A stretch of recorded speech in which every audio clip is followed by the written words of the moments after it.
Ahmedabad Mumbai national highway ઉપર લાગ્યા વાહનોના થપ્પા। સુરતના કીમ પાસે નેશનલ હાઈવે નંબર 48ના દ્રશ્યો છે। કીમ નદીના ઓવરબ્રિજ પર ચાલી રહેલી મેન્ટેનન્સની કામગીરીને લઈને સર્જાયો લાંબો ટ્રાફિક જામ।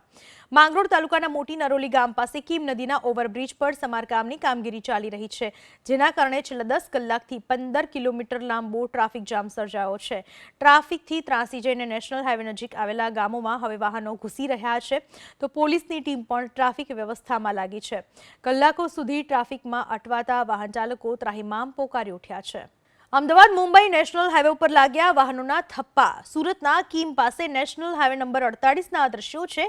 કીમ નદીના ઓવરબ્રિજ પર ચાલી રહેલી મેન્ટેનન્સની કામગીરીને લઈને સર્જાયો લાંબો ટ્રાફિક જામ।